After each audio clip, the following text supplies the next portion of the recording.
So, Say it. Just say it. I know you want to say it. what do you want to talk about? I thought you were gonna pull off you from around these parts. Later Yeah. tonight. Cheers, So, pal. cheers, Papa.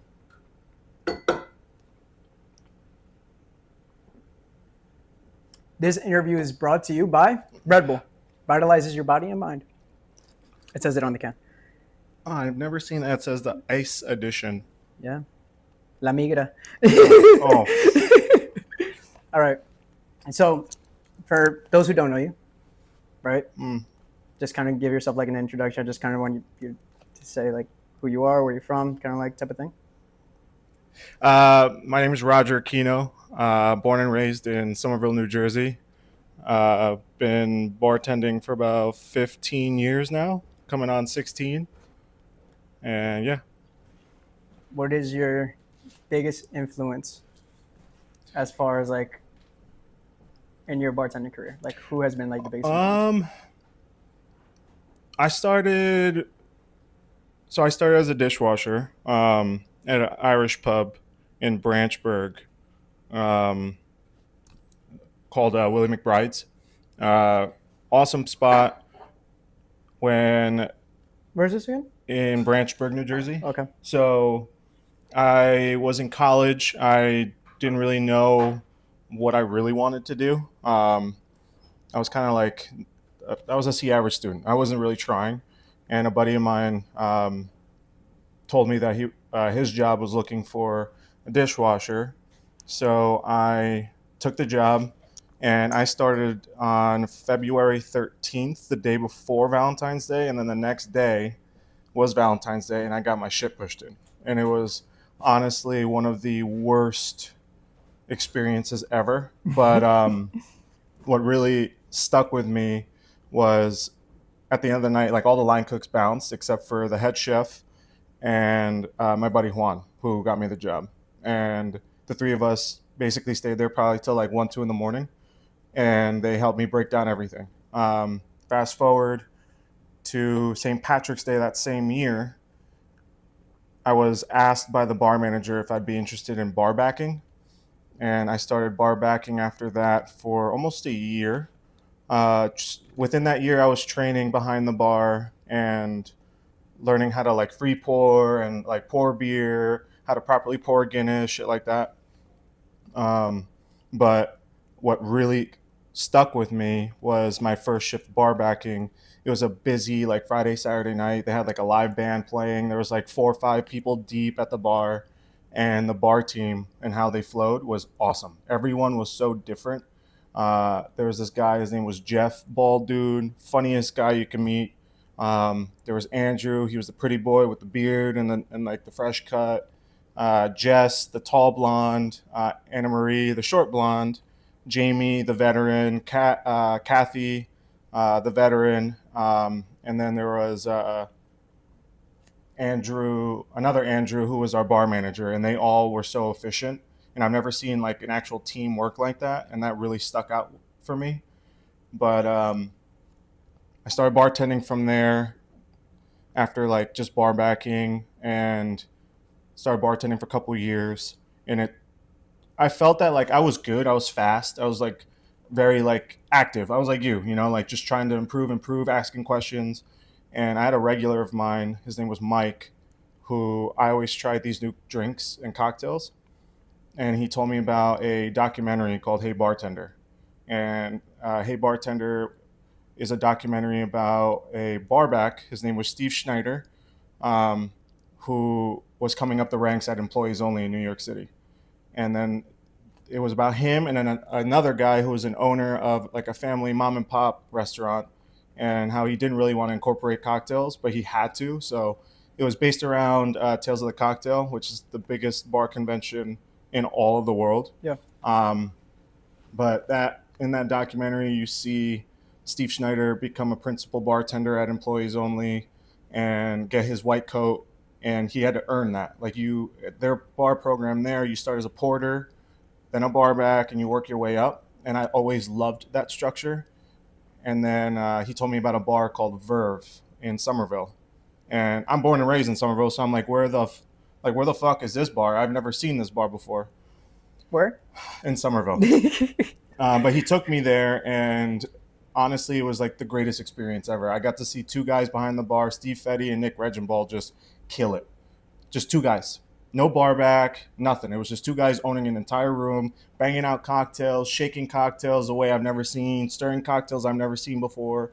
And I was like mesmerized. But it was basically everything that they talked about in Hey Bartender. Fast forward to now, if you look up Steve Schneider is is the head bartender and partner of Sip and Guzzle, and Sip and Guzzle just won Best Bar of North America this past year. He's up for Best U.S. Like bartender mentor. He has been so successful, and to watch that documentary and have that documentary be the reason why I got really into this, and to see his success now, it's beautiful. Like, I met him a couple of years ago at a showcase. He's a big wrestling fan too, but honestly, one of the coolest people in the world. He took the time to actually have a conversation with me, even though I was like a couple shots of tequila in and everything. I felt like I was like fangirling so bad, and he took the time to actually like talk to me, and that was awesome. It was one of the best experiences. So I would have to say Steve is someone that I really looked up to throughout the years and followed his career.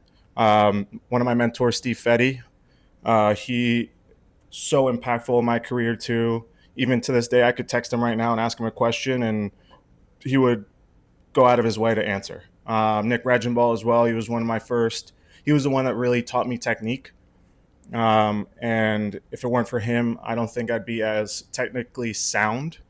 There's also a buddy of mine, Kane Zarula, who taught me how to double jigger, and his presence behind the bar is like, beyond it. I've never seen such a rock star behind a bar. But yeah, those guys, I'd have to give credit to my career now. I've looked up to them. I still follow up with them. And yeah. What is your thought process, like your creative thought process, when you're like making a new cocktail for a menu? I choose my technique. If I want to shake, if I want to stir, if I want to build. From there, I look up like 2 or 3 cocktails that follow under that umbrella, and I basically try to like plug and play. Like downstairs, I have a cocktail called Last Boarding Call, which is a riff on A Paper Plane Meets a Manhattan, and that was a plug and play. And the cocktail came out great. I think it's very delicious. Yeah, I'll take a couple cocktails. I usually tell guests that like I'll take 2 or 3 cocktails, make them fuck, and then come up with a cocktail. All right. What do you really enjoy about like working at a bar? Is it like the chaos? Is it like the culture, people you work with? Like, what is it? It's a mixture of everything. Being behind a bar is organized chaos. Like we have the bar set up perfectly right now, right? But tonight, who knows what's going to happen? For example, like last night with the broken glass in the well, we didn't expect that to happen. We had a very smooth service up until then, but right then and there, you have to kind of think on your feet. You gotta, within like seconds, just be like, make that adjustment right away. Because if you let it like just sit there for even longer than a minute, like you're drowning. You backed yourself up. Yeah. Interacting with new people every day. Getting to know your guests and actually having your guests become friends. Yeah. Some of my best friends have been started as guests. I love the chaos. As much as you want to like contain it, you can try your best. Something will happen, a mix-up will happen, but really it depends on you on how to adjust. Opening like Pandora's box. Yeah, exactly. After everything you've accomplished, or you sit down at the end of the day and you're at home chilling with your wife, right? Shout out to Lauren. Shout out Lauren. What do you want people to remember you by? I mean, just not only as like an individual, but also like what you've also been able to create in bartending as well. Like it kind of goes hand in hand. Yeah, that's tricky because I feel like even within 15 years, I've accomplished a lot. Won competitions, opened bars, have helped train bartenders who are now bar leads or head bartenders or bar managers. But I'm still growing, and that's the big thing. Is that a lot of bartenders will feel like they've met their goals, but they kind of coast. They plateau. Um, if you were to look at my resume is all over the place. I've worked at places for a year, a couple months, what have you. I've floated all over New Jersey, but it was always because I wanted to learn something. I was always an open book to wanting to learn, understand different flows and whatnot. What I want to be remembered for is leadership. I have a soccer background. I grew up playing soccer all my life, and I've always been a goalkeeper. And within the goalkeeper role, it is a lot of pressure. It is a lot of on your plate. If you make your mistakes, that causes losses, right? In bartending, it's somewhat similar because sometimes you'll be working by yourself, and if you're not efficient, you're fucked. You've fucked service. That's why I work clean. That's why I preach like clean as you go. Make sure you keep yourself organized. So because in your mind, if everything is clean and organized and reset, you're gonna feel reset. You're gonna feel ready to go. But leadership would be the biggest thing I would want to be remembered for, just because I grew up in this. I think you know my story. Like my dad was a chef growing up. I've watched him come home reek of like steak and fries, of like fish, of what have you. Must be nice to have a dad. But I grew up in this industry, and I've watched it burn families. I've watched it ruin people. I've watched it excel people. I've watched success stories. I've watched failures. I want to be remembered for my leadership, no matter what, whether I'm a failure or a success story. Because no matter what, I have given 1,000% of myself into this. I used to tell people all the time, like, if you really want to get to know me, you have to sit at my bar. I'm the realest version of myself behind a bar. And because I was so young when I started, that would be the reason as to why. Like even to this day, like I don't think my parents have ever seen me behind a bar, nor has my sister, and that's okay. We're all busy, but if you really want to know who Roger Aquino really is, sit at his bar, talk to him, ask questions, and yeah, I've given everything to this. Okay. I've lost friends, I lost a marriage, I lost time with family, with my son. But no matter what, I always come back to this because this is what I love. And this is passion for me. Yes, sir. Last question. What's a piece of advice that you would give to somebody who's just starting out to be a bartender? Be an open book. Learn. Always listen to everyone that you work with. You're always going to pull something from someone. You might think like, este es un pelotudo, que boludo, whatever. But you'll always find something that someone is doing that you're like, I like that. I might incorporate that. Be an open book. Be very open to new techniques, to new people. Learn how to work with everybody. Be a chameleon. Adjust as you go. Like I said, this is organized chaos, and we adjust on a daily basis within minutes, seconds, hours. Always be open to learn. That's pretty much it. For those who don't know, Roger and I will always do a shot of mezcal. Yeah, a little together. mezcalita. Yeah, una mezcalita. One thing I am going to say, and this is nothing that was scripted, just kind of hearing you talk right now, like a lot of things just kind of rang with me.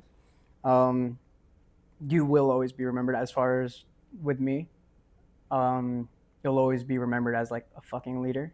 I came in very green first time I met you, and it was more like, this kid knows classics. He's very limited, and you knew that. Like going into working with me, you kind of knew like, this kid has a limit. I want to push that, and you being able to challenge me every single day, like, hey, like today don't do shaken cocktails, do stirred, or today do bourbon, today Yeah. do scotch, or today do mezcal, but don't shake any cocktails, or like, okay, do a little more citrus. Like you challenging me every day, like that was like, oh shit, like there's somebody like lighting that fire under your ass, like I was saying last night. You've been very impactful, very influential. You don't know how much it means to be able to sit down and kind of like do this, but also getting to see you on a daily basis and how we operate. Like I go home and I'm like, damn, bro, like this guy's got it, and this guy's fucking challenging me every day, and I love it. So, the last time is now, right? Yes, it Let's is. enjoy it for what it is. It's not going to be the last one of the night because we both know that. But I just want to say like thank you, because if it wasn't for you, this I would have been gone by now. I probably would have been doing something else. But you kept me here and you took me under your wing and you taught me a lot, man. So I really do appreciate that. So cheers. Thank you, Papa. Cheers.